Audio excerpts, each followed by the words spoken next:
young men that we'll be recognizing, you know, before the game. There's a couple that you know, we're going to recognize that might not be listed or weren't listed as seniors on the there, but they completed their eligibility and they're moving on. Jason Thompson is one. He's because he wants to get into grad school with physical therapy and do that. So he's got to graduate, and you know, love being around that kid. You know, that kid there is something special. You know, he really gives you everything he has. Brad Westmark is another young man. Dan Oak, and then Anthony Watkins. Those guys there will be recognized along with all the other guys that are listed as seniors. So that'll be a nice honor for them prior to the game. You know, we got another difficult challenge this week. It doesn't get any easier. South Florida, you know, very talented football team, experienced football team, and you know, one that's going to come in here and does a good job of running the ball offensively. He's done a good job in terms of throwing the ball. And again, you know, up until last week, they had that string of over 30 games, I think, where they've scored 30 or more points. So again, that's going to create a tremendous challenge for us. Defensively, they're really aggressive, really get after you, you know, play man coverage. So again, we're going to have our work cut out for us, and hopefully, you know, we'll have a good week of practice and get ourselves, you know, ready to go and ready to play, you know, another conference team. There are a couple of changes there, as you notice, to the depth chart. Tyreek Beals will start over Keon this week, and just because of, you know, his performance and what he's been doing, he's earned that right to do that. Also, Trey Bell, you know, will start for Jamar Summers. Jamar had a meeting. You know, the one thing is you know that your things are going the way that you want them to go. Because I sat down with our leadership council and talked to them about the situation that took place and what they thought we needed to do as a team and as a program regarding that situation. And I was very, very impressed with the feedback and the response that I got back from those 9 young men. And they felt that there was a component that needed to be dealt with away from the playing field in terms of, you know, if there was going to be playing time taken away or not. And so they set that themselves.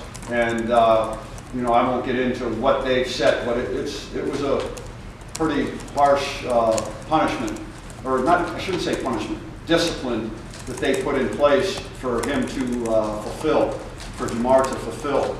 And then they felt there also should be game time, you know, taken away. And so I asked them to give me parameters for what they thought would be fair and, you know, in terms of the situation that happened. And, you know, I got a range of things in terms of half game to a full game to maybe a quarter that they brought up. And each young man had an opportunity to express himself and what they thought. And as I sat back and listened, I told him, I said, I'll make the final decision, you know, based on the recommendations that you guys put out there. And I told him it could be the low end, it could be the high end, it could be, you know, somewhere in the middle. So then I made the decision, and I brought them, the leadership council, in with Jamar, and I told them what I was going to do, and so Jamar could hear it in front of, you know, his teammates who are the leaders of this team, and told him that he will not be able to play in the first 3 quarters of this game. which would really end up being a full game suspension based on the quarter last game and 3 quarters from this game. So Trey Bell will start, and if Trey's playing well and doing what he needs to do, I'm not going to make any substitution there. So, and you know, I was proud of those guys for the way that they handled it and what they felt was necessary in order for our program moving forward in terms of what they want to establish from a culture, and then also what I want to establish from a culture standpoint. So, you know, that's that situation, and so we just you know, we'll move forward and go from there. So, if there's any questions. You mentioned man-to-man on defense a little bit. Does that give you some more people maybe to bring at Flowers this week, or? Well, no, I was talking about them playing man-to-man. You know, I'm not going to say what we're going to do, right. You know, this week, but you know, Flowers is just—he's very good. He's a very good player. He's a guy that can escape. And again, you got to make sure you're disciplined in your rush lanes, and even so, he can take off and run with it. And we just got to have guys that have really good vision, you know. So as far as a schematic standpoint, I don't know what we're going to do. You watched film on them when you were going to play them the first time, and now again. How does their offense look different now that they have more time with the new staff? They're doing the same things that they were doing before. So that being said, how much did it help to have already prepared a little bit for them earlier in the season? Does it give you a little bit of a leg up? Obviously, they also got to prepare. Well, you've studied them and you're a little bit more familiar, and now you go back and you say, okay, here's what we had in place the last time. Is that something that we still think that we can do based on who we are and based on what they do? I think it's a combination not only of what they do, but what are we doing well and what have we improved upon since, you know, that time when we formulated those game plans. Nate Hopkins, what's his status right now? He's got a bad shoulder and don't expect him to play, so I didn't want to put him on the 2 deep. So right now, Donovan O'Reilly is our 3rd tailback. But you know, I got confidence in Kevin, got confidence in JT, and if you know, Donovan would have to go in, but I don't, you know, from what I'm getting from our medical people, we don't expect him to play. He didn't take any reps today. Randy, how have you seen Jason Thompson take on a leadership role despite being a guy who isn't in the game as much as some of his teammates? Well, you could just see when I first got here, you could see that how hard of a worker he was and how much pride he had in doing things the right way. And then his position group selected him as the leader of that group.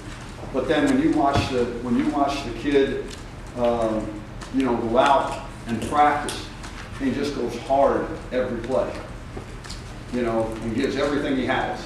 You know, whether it's practice, whether it's the game, that's what you want from everybody. So he sets a great example for not only, you know, his position group, but also for his unit and for the team. And there was earlier this season where he ended up having to go down and do some work on the scout team. And he just went and did his job, but was still always prepared to go in and play. So that's a guy that you know this. You can depend on. He's reliable. He's going to be very successful at whatever he does, you know. And the thing is, you know, he goes in there and, you know, he has productivity when he's in there. You know, there's ways that we put him on a couple special teams just because, you know, you knew you were going to get the job. So you know, and again, he's a really good kid. He's a good leader. Has his priorities in line, and you know, gives it everything he has each and every day. He's been a joy, you know, to be around. You know, he come and asked me for a recommendation for grad school. And, you know, without a doubt, you know, you want to recommend some guy like that because to me, he's one of those special type of young men. He's got everything. He's got everything that you're looking for. Randy, you said you weren't going to show the guys video from the other day. Did you ever? Yeah, we did. You know, after I watched the tape, you know, and I looked at it, I said, you know, there was just too many things there that we needed to show them. Now, we didn't go out in the field. We got started on South Florida, but I wanted to, after watching the film, I just said there was just too many things that I know that we had practiced and all that, and so I wanted the coaches to make sure to find out, you know, why did we bust this, or why didn't we do that? You know, what was the thought process on the player's mind? So we did that. Then, like I said, we didn't go back. We didn't go on the field that day and walk through things. We took that 45 minutes that we usually do for that, and we just got ahead on, you know, got some film work done on South Florida with them from an individual position standpoint. Randy, when you were evaluating your players and their improvement, how much of a factor do you take into account how good the other guys are? Is that a fine line to figure out whether you're improving? Yeah, I mean, you know, Joe, that's always a barometer, because again, there's another team over there playing. But again, what you're looking for, to me, is how are they executing what you want done? You know, are they doing the things that they were coached to do? Are they giving the effort that you expect on each and every play? You know, as I said after the game, there were some things going into that game that the matchups weren't on our side, and I understand that. And there were some things, though, that we felt we could do, that if guys, you know, did the things that they were coached to do, you know, we could have gave them a run for their money.